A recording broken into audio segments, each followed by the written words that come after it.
Assalamualaikum warahmatullahi wabarakatuh. Marilah saya akan menjelaskan tentang materi saya ini dengan medan listrik pada pelajaran fisika terapan yang disusun oleh saya sendiri yang bernama Jimmy Eka Putra, nomor BP 910003433226,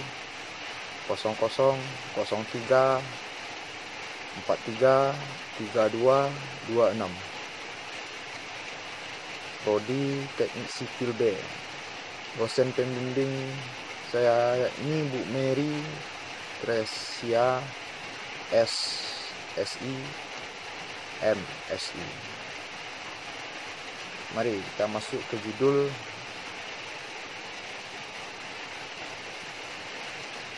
Judul materi ini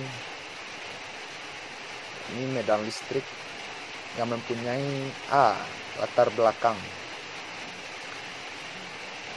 Latar belakang ini mengartikan kata listrik bisa membangkitkan bayangan teknologi modern yang kompleks, terdiri dari perangkat komputer, cahaya, motor, daya listrik. Tetapi gaya listrik akan tampak memainkan peranan yang lebih dalam pada kehidupan kita.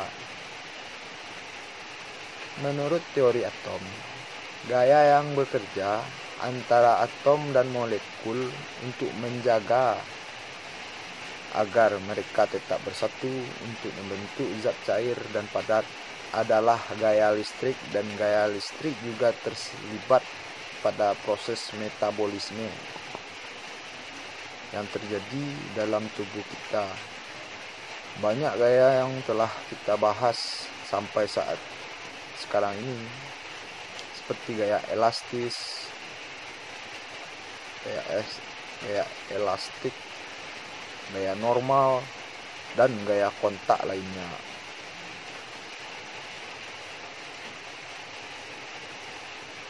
Intinya dia mempunyai dorongan dan tarikan.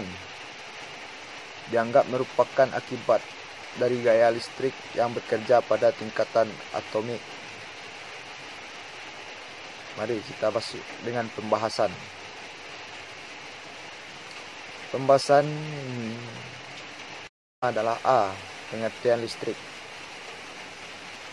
Tentu kita harus mengetahui tentang pengertian listrik ini.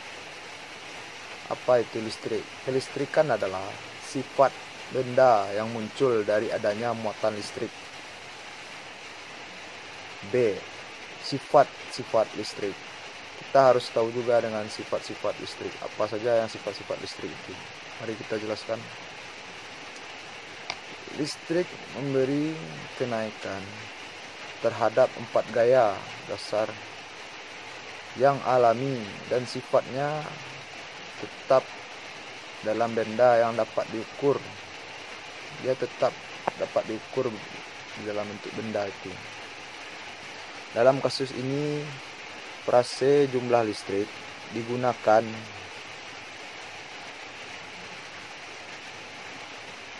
muatan listrik yang jumlah muatan ada 2 jenis muatan listrik.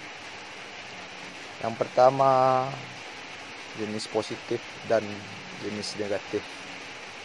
Melalui eksperimen, muatan listrik sejenis saling menolak dan muatan yang lawan jenis malah saling menarik satu sama lain.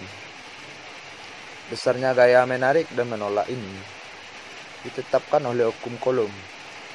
Beberapa efek dari listrik didiskusikan dalam fenomena listrik dan elektromagnetik. Setiap kali listrik itu mengalir melalui bahan yang mempunyai hambatan, maka akan dilepaskan panas. Semakin besar arus listrik, maka panas yang timbul akan berlipat. Jadi kita ambil aja intinya, setiap listrik itu mengalir melalui bahan yang punya hambatan, maka akan dilepaskan panas. Tapi semakin besar arus listrik tersebut, maka panas yang ditimbulkan itu akan berlipat. Seperti sifat ini yang dipakai pada elemen setrika dan kompor listrik. Itu dalam kehidupan sehari-hari sudah bisa kita merasakannya. Ya, lanjut kita ke materi C. Tanda muatan listrik. Bisa kita lihat dari gambar tersebut, ada 3 gambar. Di mana gambar ini ada panah. Yang panah ini yang menunjukkan panah keluar ini adalah inilah yang dinamakan positif. Panahnya menuju keluar.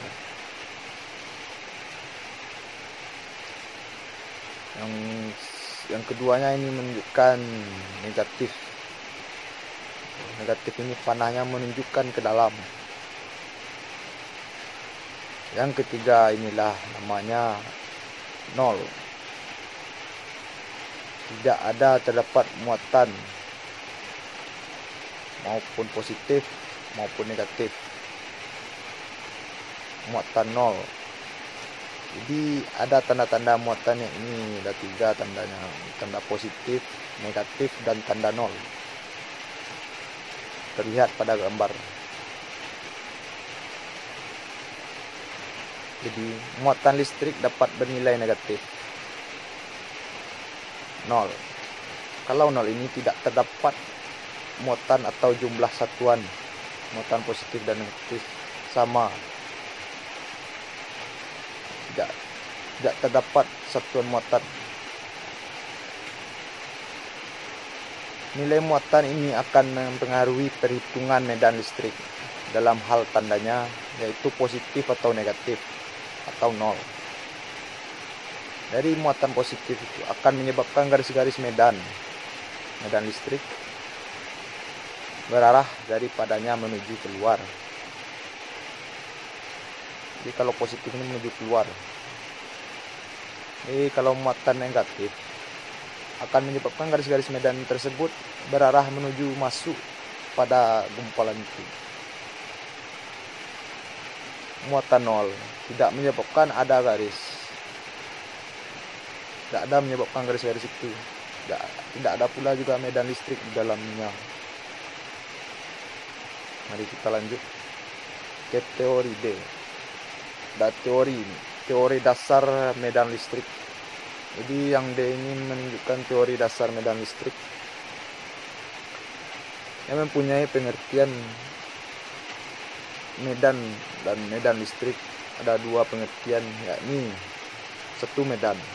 Medan adalah suatu besaran yang mempunyai harga pada tiap titik dalam ruang, atau secara matematis.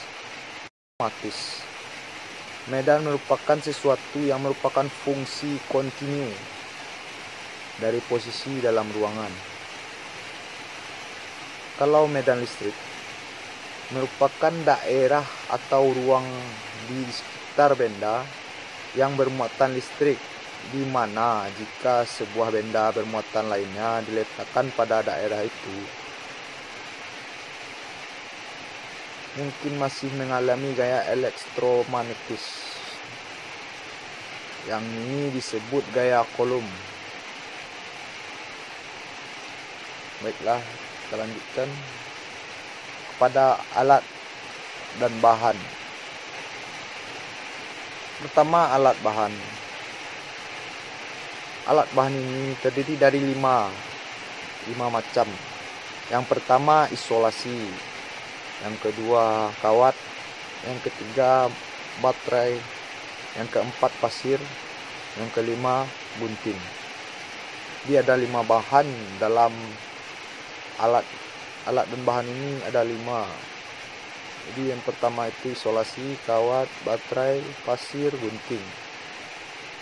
Untuk bahan-bahan yang akan diperlukan ketika mencobai eksperimen tersebut. Adapun langkah dan kerjanya. Langkah pertama, yaitu menyiapkan alat dan bahan. 2. Menghubungkan kedua kutub baterai, yaitu kutub positif dan kutub negatif, dengan menggunakan kawat yang dililitkan. Yang ketiga, menutup dengan isolasi. 4. Kemudian meletakkan baterai yang sudah diberi penghubung dengan kawat di kedua sisi kutub negatif dan kutub positif di atas pasir. Jadi yang langkah pertama ini diulangi lagi, menyiapkan alat dan bahan. Yang kedua, menghubungkan kedua kutub baterai, yaitu kutub positif dan kutub negatif, dengan menggunakan kawat yang dililitkan. Yang ketiga ini menutup dengan isolasi. Yang keempat, kemudian meletakkan baterai yang sudah diberi penghubung dengan kawat di kedua sisi kutub negatif dan positif tersebut di atas pasir.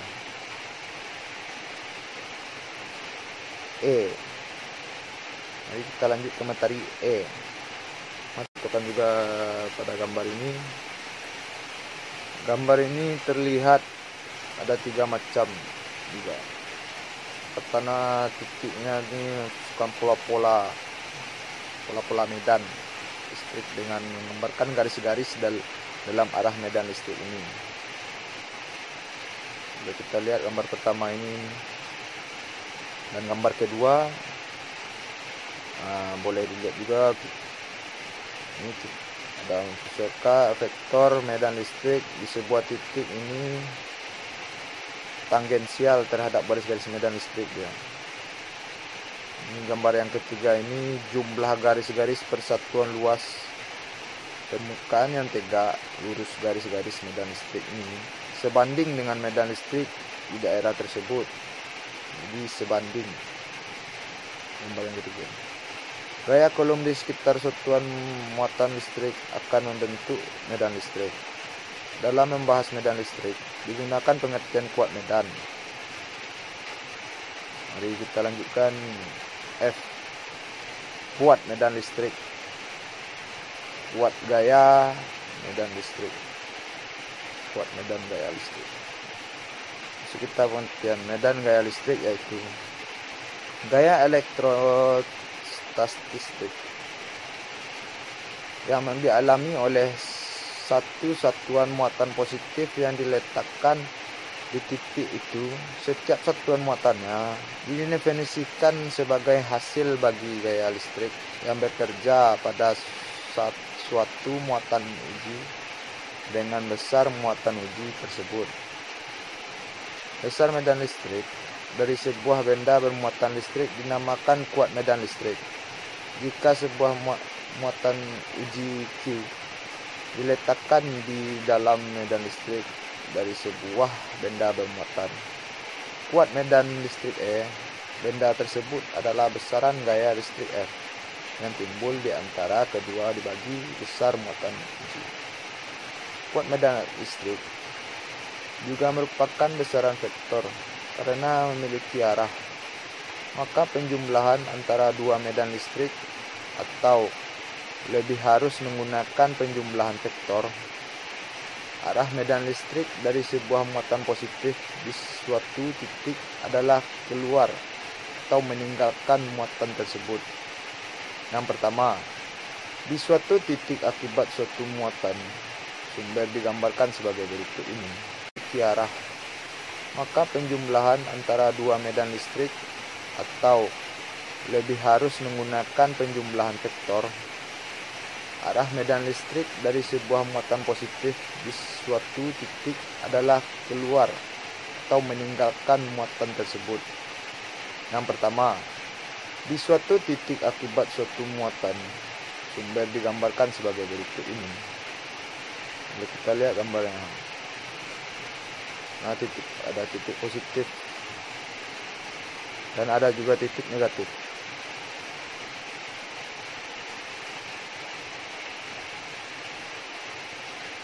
Suatu titik ini akibat suatu muatan sumber Yang kedua, akibat beberapa muatan. Medan listrik adalah gaya listrik persatuan muatan. Karena gaya listrik mengikuti prinsip superporsi secara vektor. Demikian juga yang terjadi pada medan listrik, terlihat dalam gambar bawah ini. Ini bentuk gambarnya. Yang mengikuti prinsip superposisi secara vektor. Nah, mari kita lanjutkan ke materi G. G ini energi medan listrik. Medan listrik menyimpan energi.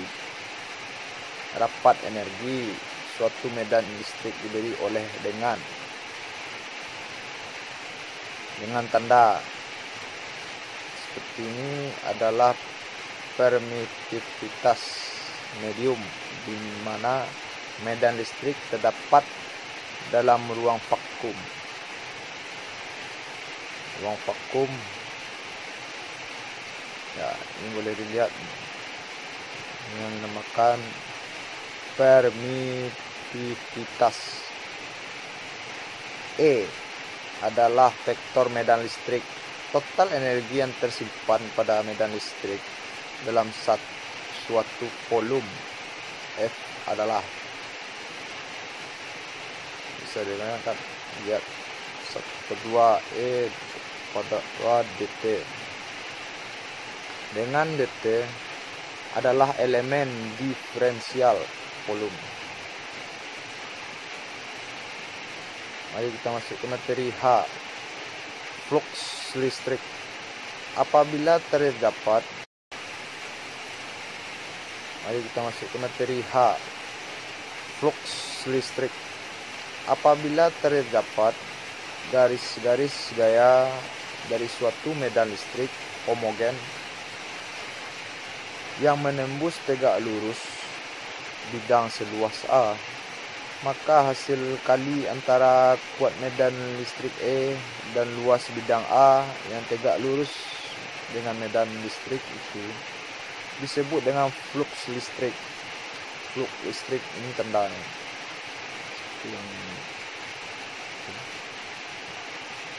Ada gambarnya yang ini menunjukkan garis P dan ada flux listrik.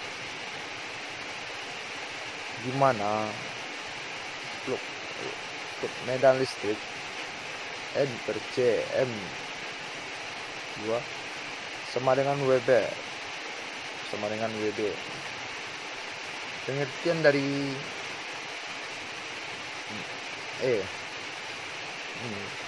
kuat medan listrik kurung N dan kurung N per C A sama dengan luas bidang yang tembus listrik dalam kurung M2. Ini flux listrik ini. Sudut antara vektor E dan garis normal bidang. Kita lanjut ke I, ke materi I. Materi ini hubungan medan listrik dan medan magnet dengan kesehatan. Jadi menurut para ahli telah sepakat bahwa medan listrik dan medan magnet yang berasal dari jaringan listrik digolongkan sebagai frekuensi ekstrim. Frekuensi ekstrimnya dengan rendah, dengan konsekuensi kemampuan memindahkan energi yang sangat kecil sehingga tidak mampu mempengaruhi ikatan kimia pembentukan sel-sel tubuh di dalam tubuh manusia. Di samping itu, sel tubuh manusia mempunyai kuat medan magnet sekitar 10 juta volt per meter. Medan listrik luar. Medan listrik dan medan magnet dengan frekuensi ekstrim rendah ini juga tidak mungkin menimbulkan efek panas seperti yang dapat terjadi pada efek medan elektromagnetik, gelombang mikro, frekuensi radio, dan frekuensi yang lebih tinggi seperti pada telepon seluler pada umumnya. Mari kita lanjut ke J. Contoh medan magnet. Berikut ini adalah beberapa contoh medan listrik dalam kehidupan sehari-hari, yaitu ada 4. Yang pertama, generator Van de Graaff. Yang kedua, penggumpalan asap. Yang ketiga, mesin fotokopi. Yang keempat, printer laser. Lanjut, mari kita lihat gejala efek medan gaya listrik ini. Ada 7 gejala dan efek yang terdapat pada medan gaya listrik ini. Yang pertama, pada sistem saraf, bisa membuatkan mengantuk, insomnia, susah berkonsentrasi, mudah lupa, cepat marah, depresi, tegang leher, sempoyan, nyeri kepala, kesemutan. Yang kedua, sistem sirkulasi, jantung dan pembuluh darah, nyeri pada dada, jantung berdebar-debar, gangguan irama jantung, tekanan darah tinggi. Yang ketiga, sistem pencernaan, yang terjadi pada sariawan, sakit mak, gastritis, sembelit, mencret, perut kembung. Yang keempat, sistem penglihatan mata. Mata bisa mudah lelah, penglihatan agak kabur, seperti minus, penyakit mata. Yang kelima, sistem pendengaran. Telinga berdenying-denying.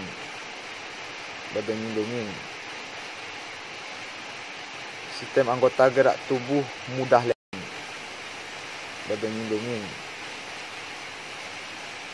Sistem anggota gerak tubuh mudah lelah, nyeri pada otot, kaku pada persendian-persendian.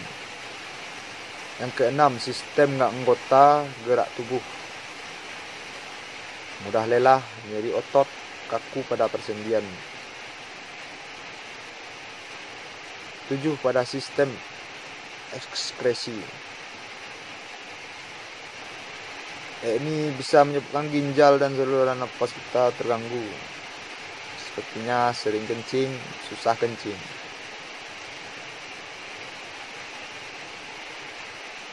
Ini kita lanjut ke contoh soal medan listrik. Sebuah bawaan uji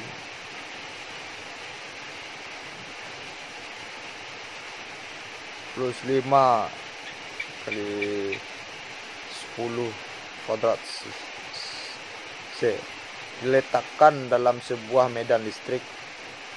Jika gaya yang bergerak pada bawaan uji tersebut adalah 0,n, berapa besar medan listrik pada bawaan uji tersebut? Pada pembahasan ini, F sama dengan 0,8n, I sama dengan plus 15 kali 10 kuadrat 5 C.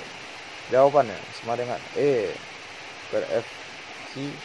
E sama dengan 0,6 per 15 10 kubik 5 C.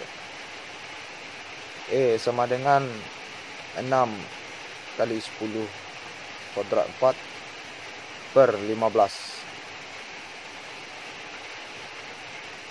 sama dengan 4000 MC hasilnya. Kesimpulan yang kita ambil dari materi medan listrik ini gelombang elektromagnetik. Gelombang elektromagnet terdiri atas gelombang listrik dan gelombang magnet yang saling tegak lurus. Keduanya terletak secara tegak lurus pada arah rambatan gelombang. Dengan demikian, dapat dikaitkan pula bahwa kuat medan listrik merupakan besar tegangan yang terinduksi pada penghantar sepanjang 1 meter. Kedudukannya sejajar dengan yang kita ambil dari materi medan listrik ini. Gelombang elektromagnetik. Gelombang elektromagnet terdiri atas gelombang listrik dan gelombang magnet yang saling tegak lurus. Keduanya terletak secara tegak lurus pada arah rambatan gelombang. Dengan demikian, dapat dikaitkan pula bahwa kuat medan listrik merupakan besar tegangan yang terinduksi pada penghantar sepanjang 1 meter. Kedudukannya sejajar dengan medan listrik dan tegak lurus terhadap hambatan. Kuat medan listrik juga merupakan besaran vektor karena memiliki arah. Maka penjumlahan antara dua medan listrik atau lebih harus menggunakan penjumlahan vektor. Baiklah, hanya itu yang bisa saya sampaikan pada materi medan listrik ini. Kalau ada kata-kata saya yang salah, mohon dimaafkan. Wassalamualaikum warahmatullahi wabarakatuh. Terima kasih.